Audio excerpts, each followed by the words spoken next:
আমার আলাদিন পর্ব সংখ্যা ৪।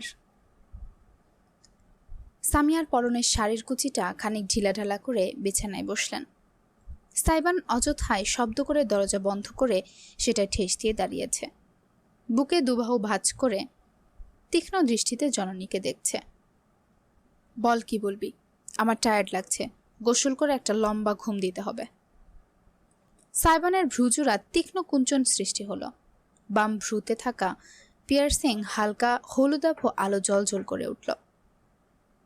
হোয়াটস going inside your pretty little head? What do you think my boy? এবার সত্যি বিরক্ত বোধ করল সাইবান। হেলান ছেড়ে ভেতর দিকে গেল সে। Mom, please don't play with me. আমি আর ছোট বাচ্চা না, কয়েকদিন আগে 25তম জন্মদিন পালন করেছি। ও, অনেক বড় হয়ে গেছিস। এতটাও বড় হয়নি যে আমাকে বিয়ে দিতে উঠে পড়ে লাগতে হবে তোমার। উঠে পড়ে লাগলাম কোথায়? আমি সির্ফ আমার বাড়ির বউ হিসেবে কাকে পছন্দ করেছি সেটা জানিয়েছি। এতে তুই এত লম্পঝম্প করছিস কেন? কেন করছি তুমি জানো না? আমি আজ অবধি তোমার একটা কথাও ফেলেনি, তুমি জানো। তবে এটা ফেলে দে, মানা করেছি নাকি? নিজের কপালে 2 আঙুল ঘষিয়ে রাগ নিয়ন্ত্রণ করল সাইবান। মেজাজ গরম হয়ে যাচ্ছে তার। পান থেকে চুন খসলেই সে গরম তাওয়ার মতো ছ্যাদ করে ওঠে। সেখানে সে এতক্ষণ যাবৎ নিজেকে শান্ত রেখেছে, এটাই বেশি। বাড়ির বউ মাই ফুড, একটা 32 বছরের ডিভোর্সি মহিলার সঙ্গে একটা পরপুরুষের বাচ্চা। খুব ভালো চয়েস মম। সাইবান আলাদিন। সামিয়ার শীতলতম কণ্ঠস্বর ভেসে আসতেই সাইবান না চাইতেও সামান্য কেঁপে উঠল। জননীর এই কণ্ঠতা তার বহু অচেনা, কালে ভদ্রে কখনো শোনা যায়। তার সম্পূর্ণ নাম নিয়ে ডাকার অর্থ সামিয়া আর মজার মুহূর্তে নেই, তিনি বাস্তবতায় আছেন। মানুষকে মানুষ হিসেবে সম্মান দিতে না জানলে তাকে নিয়ে কথা বলা বাদ দে। বড় শুধু তুই গায়ে গতরে হয়েছিস, চরিত্রে না। কথাটা ভীষণ গায়ে লাগলো সাইবানের। হাতের মতো শক্ত করে ফেলল সে। একটা পর মেয়ে, যার এর আগে কোনো হুদিস অবধি ছিল না, হঠাৎ করে উদয় হয়েছে, তার জন্য আজ নিজের মায়ের কাছে এই ধরনের কথা শুনছে। বিষয়টা মানতে নারাজ তার অন্তর। সামিয়া নিজের বিছানা ছেড়ে উঠে দাঁড়ালেন।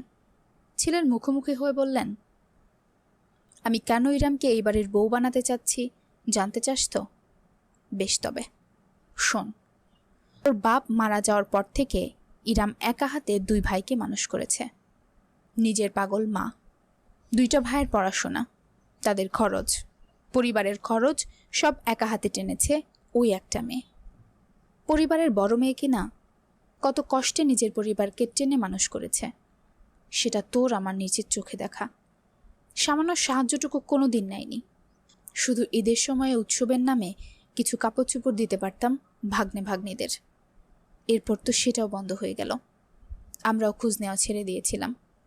তুই দেখেছিস কি একটা অবস্থার মধ্যে গিয়েছে মেয়েটা? বিয়ে হলো, বাচ্চা হলো, স্বামীর ঘরটা অবধি শান্তিতে করতে পারল না। যখন শোভ হারিয়ে শুধু একটা যক্ষের ধনকে নিয়ে ভাইয়ের বাড়িতে আসলো, তখন ভাইটাও তাকে রাখল না। এমনই কুলাঙ্গার ভাই, যে মাতৃতুল্য বোন পেলে পুষে বড় করেছে, চাকরি দিয়েছে, তাকে তাড়িয়ে দিতে 2বার চিন্তা করল না। একবারও ভেবে দেখেছিস মেয়েটার জীবনে কত কষ্ট? সাইবান নিঃশব্দে শুনল। কোনো কাহিনী তার অজানা নয়, শুধু শেষের অংশটুকু ছাড়া। মুখের আগের ভাবটা কমে এলো পুরোপুরি, দমল না সে। ঠিক আছে মম, তোমার কথা আমি বুঝতে পারছি। আমিও পাষাণ না, ওকে? তোমার চ্যারিটি করতে ইচ্ছে করছে, করো না। মানা করেছে কে? ইরাম আপুকে ঘরে রাখবে, রাখো। ওনার বাচ্চাকে পালবে, পালো। আমার কন্ট্রিবিউশন চাইলে আমি প্রতি মাসে সেটাও করব। কিন্তু সোজা বিয়ে পর্যন্ত টেনে নেওয়ার মানে কি?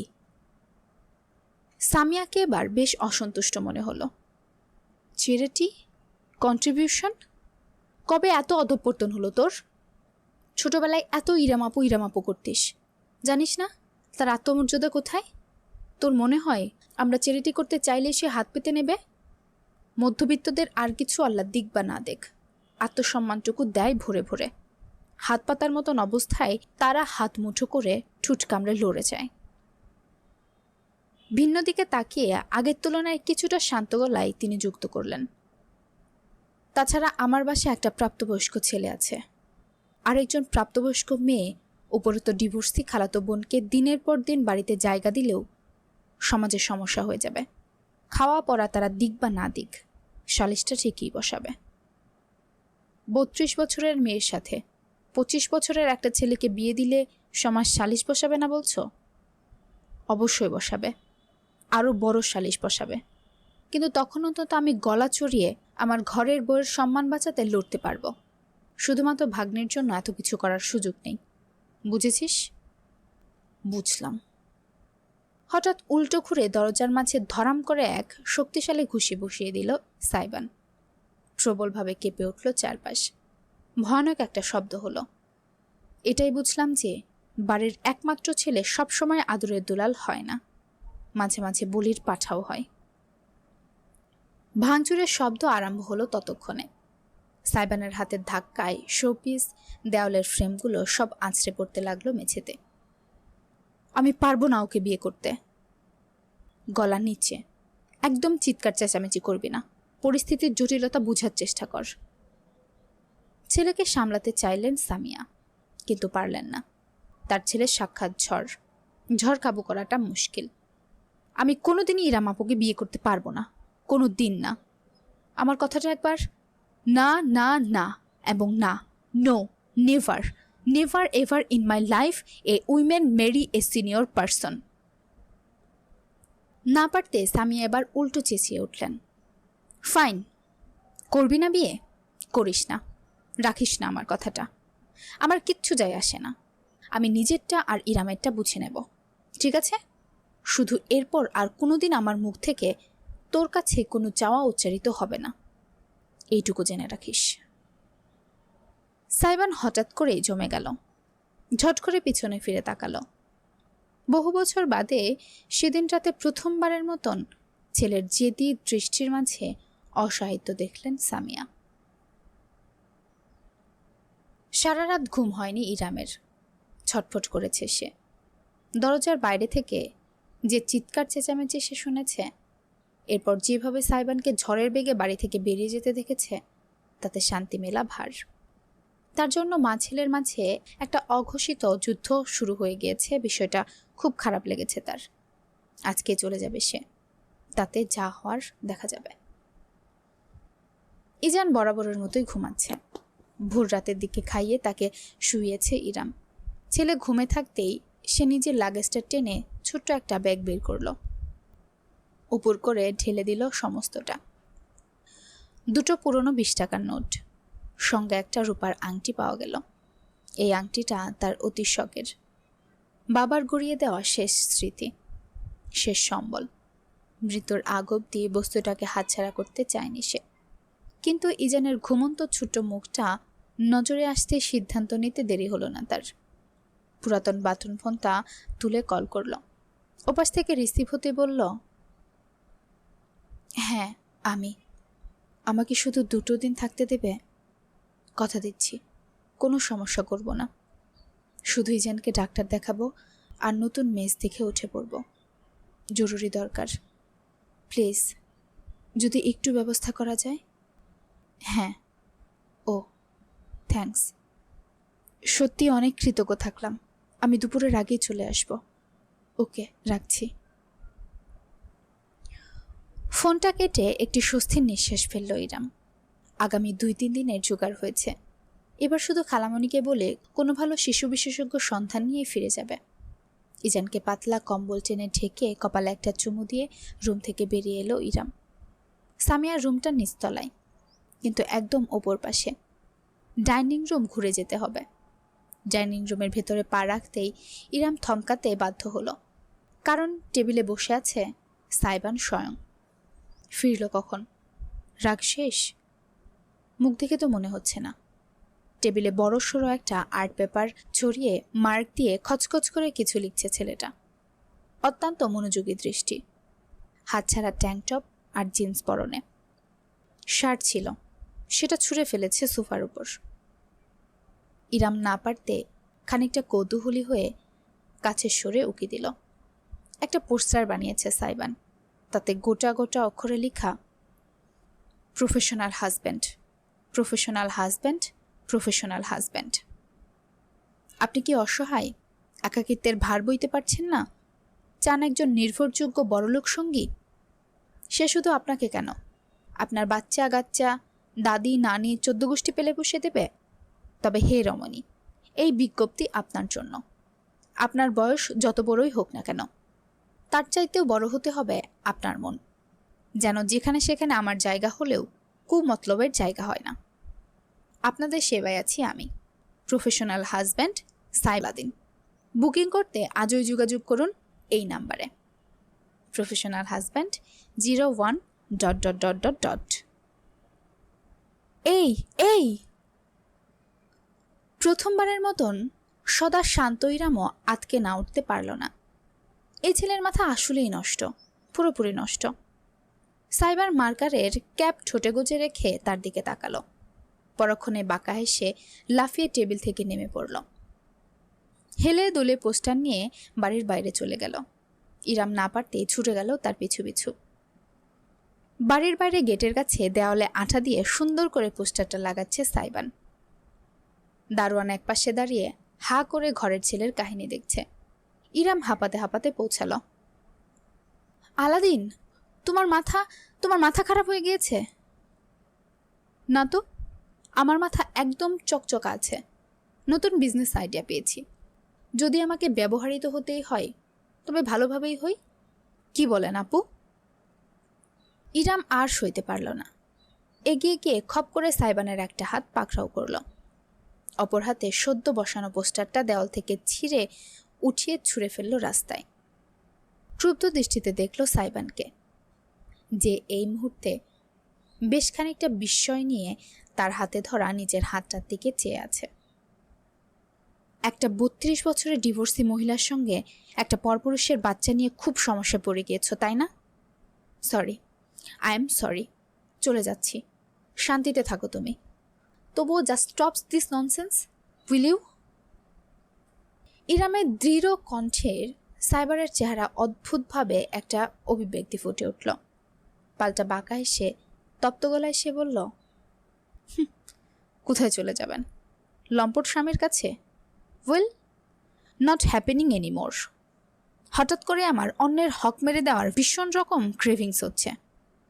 তা সেটা হোক আপনার এক্স হাজব্যান্ডের। হাসপাতাল থেকে মাত্রই ফোন এসেছে, জরুরি এক পেশেন্টকে দেখতে হবে। তাই বিশ্রাম অসম্পূর্ণ রেখেই সামিয়া হন্তদন্ত হয়ে নিজের রুম থেকে তৈরি হয়ে এলেন। ড্রাইভারকে কল দিয়ে গাড়ি রেডি রাখতে বলেছেন। চোখের চশমাটা লাগিয়ে সদর দরজার সামনে যেতেই অদ্ভুত দৃশ্যটা চোখে পড়ল তার। সাইবান এবং ইরাম দুজন পাশাপাশি হেঁটে বাড়ির ভেতরে ঢুকছে। সাইবানের মুখটা দেখে অপরাধবোধ হলো সামিয়ার। গতকাল রাতে ওইভাবে ছেলের উপর চিৎকার করাটা উচিত হয়নি তার। সাইবান তার ইচ্ছায় বিয়ে করতে নাই চাইতে পারে, তবে সামিয়া নিজের মেজাজটা হারিয়ে ঠিক করেনি। তাই এই অবস্থার মাঝেও সেলের মুখোমুখি দাঁড়ালেন। Sorry mom. সাইবান থামল, ভ্রু তুলে জননীর দিকে চেয়ে রইল। ইরাম তাদের পাশ কাটিয়ে খানিকটা দূরে সরে দাঁড়ালো। সামিয়া একটি দীর্ঘশ্বাস ফেলে দ্রুত বললেন, আমি জোর জবরদস্তি করে ঠিক করছি না। গত রাতে আমার কি হয়েছিল জানি না।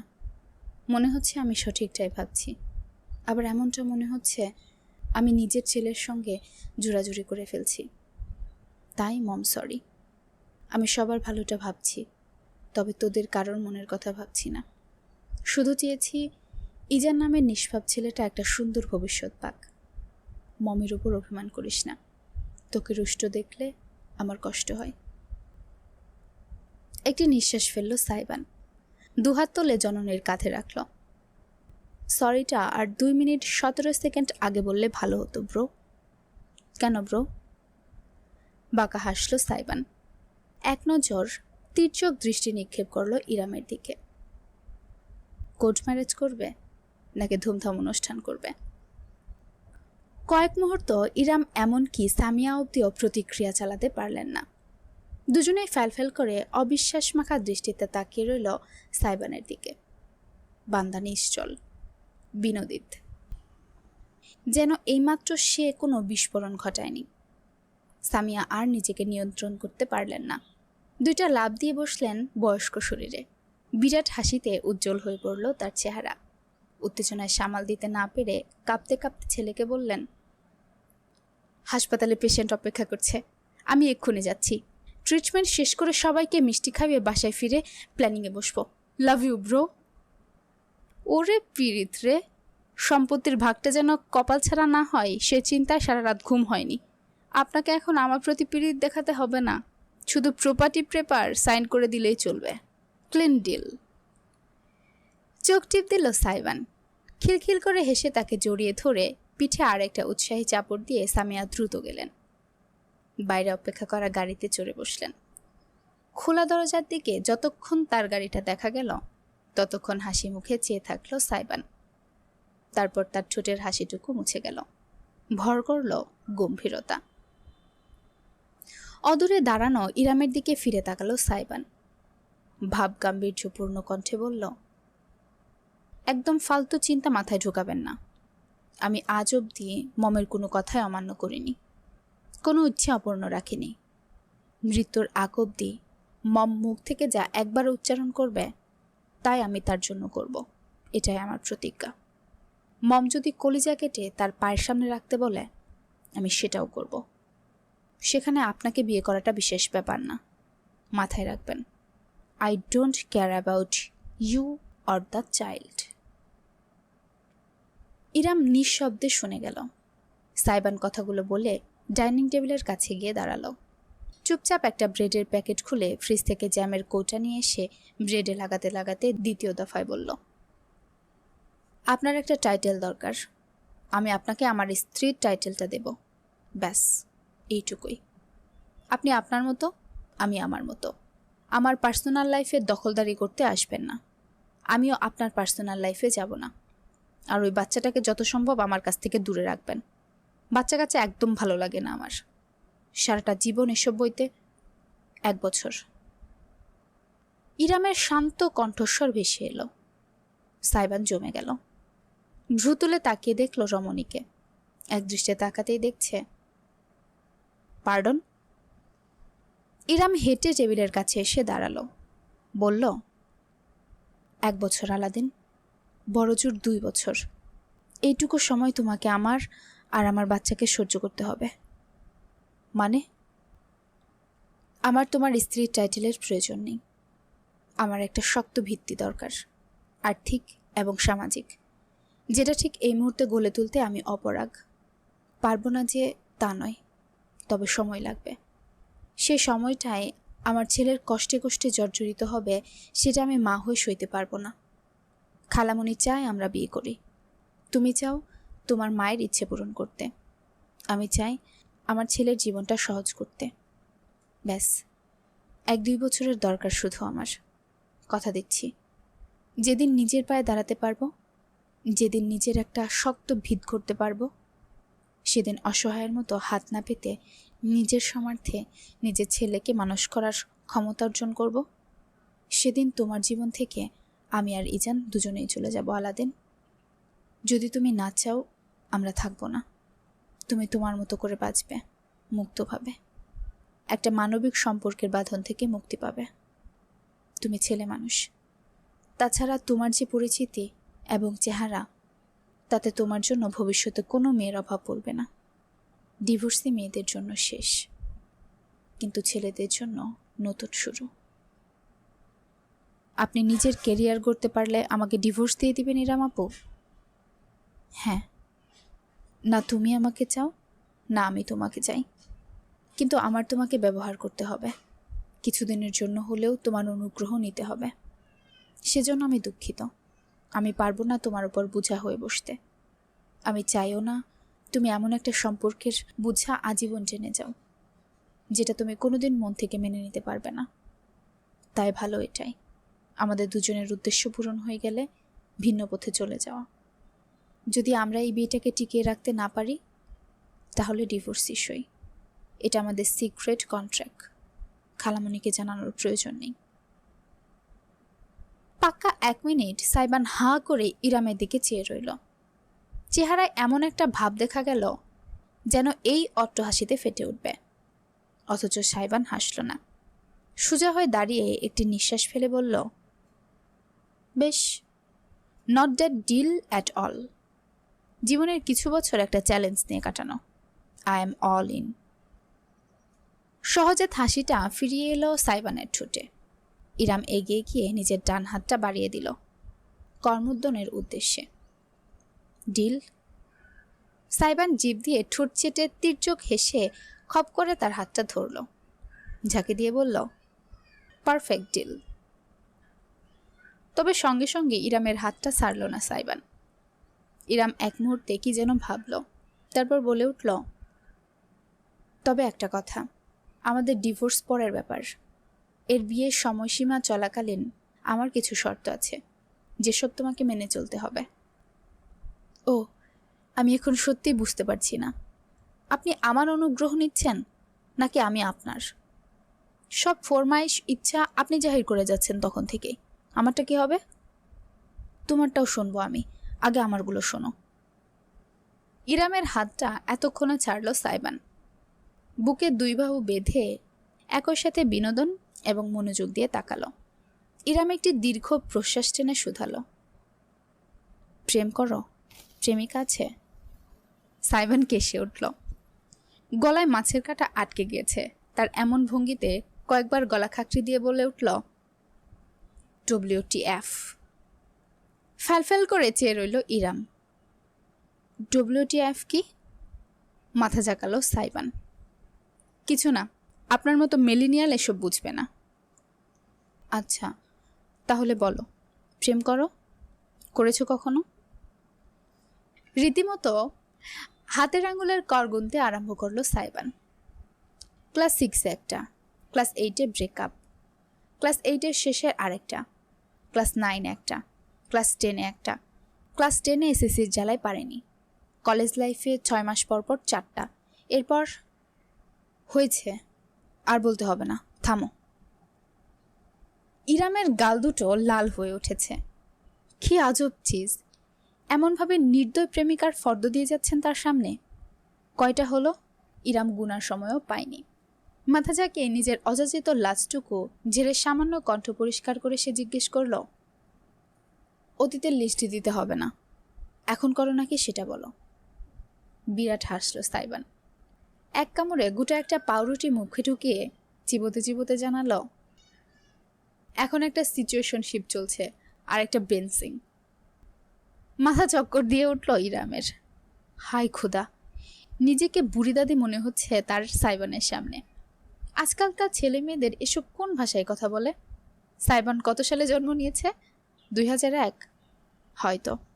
এদের জেনারেশনের একটা নাম আছে, কি যেন বলে? গেঞ্জি না তুমি? সাইবানকে ভয়ানক মাত্রায় অপমানিত মনে হলো। দুহাত দুদিকে শাহরুখ খান স্টাইলে ছড়িয়ে ঝাঁকিয়ে সে জোর গলায় বলল, জেন জি, নট গেঞ্জি, ইউ অশিক্ষিত মিলিয়াল। সাইবানের অতি নাটকীয় প্রতিক্রিয়ায় ইরামের হাসি পেয়ে গেল।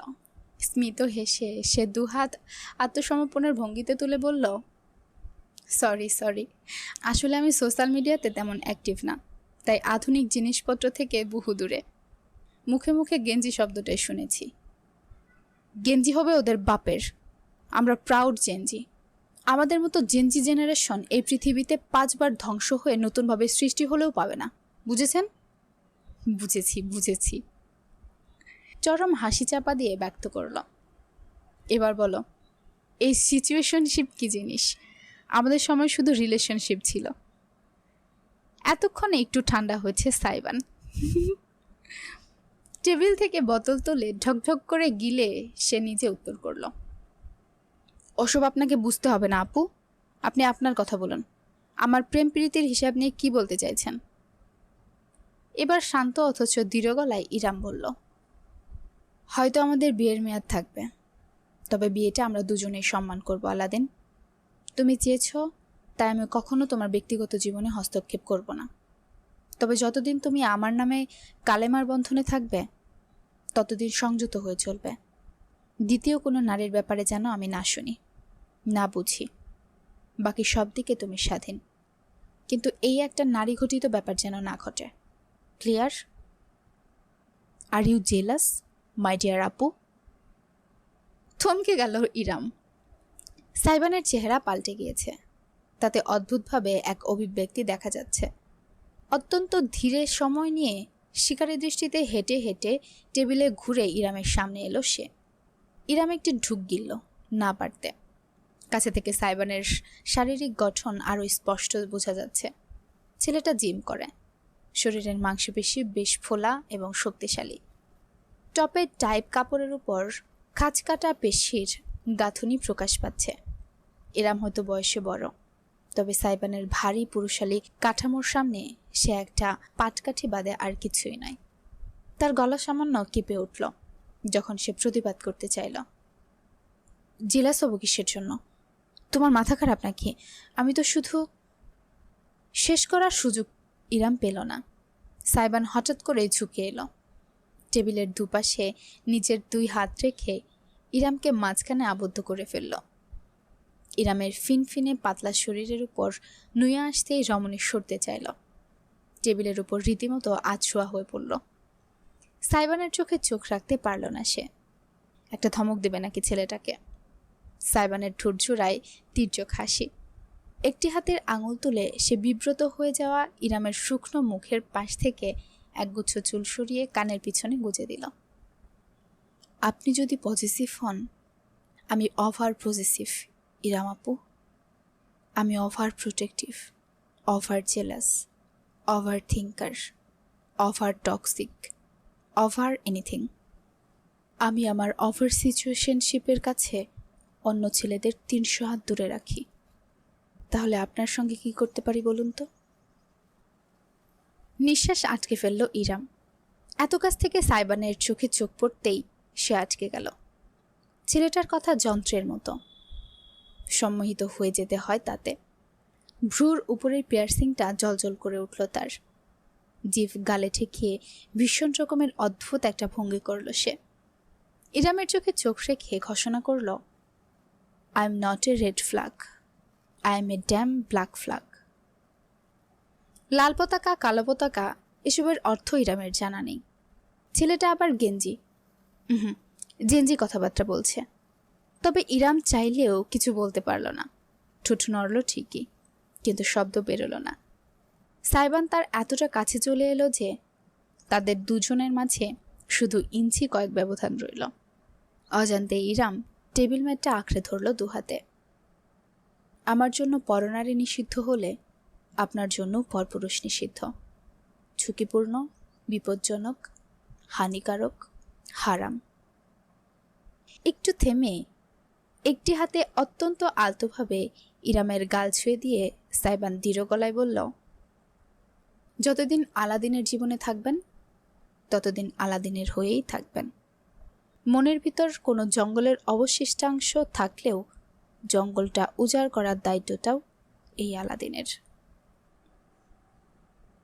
কি লাগবে নাকি প্রফেশনাল হাজব্যান্ড? শুনছিলেন জাবিন ফুরকানের লেখা আমার আলাদিন। আজকে শুনলেন গল্পটির 4র্থতম পর্ব। আজকের পর্বটা আপনাদের কাছে কেমন লেগেছে কমেন্টের মাধ্যমে জানিয়ে দিবেন। ভালো লেগে থাকলে গল্পে একটা লাইক এবং চ্যানেলে একটা সাবস্ক্রাইব করে দিবেন। পরবর্তী পর্বের জন্য অপেক্ষা করবেন। পরবর্তী পর্ব খুব শীঘ্রই নিয়ে হাজির হব। ততক্ষণে চোখ রাখুন স্টোরি বাই তাসরুস চ্যানেলে। ধন্যবাদ।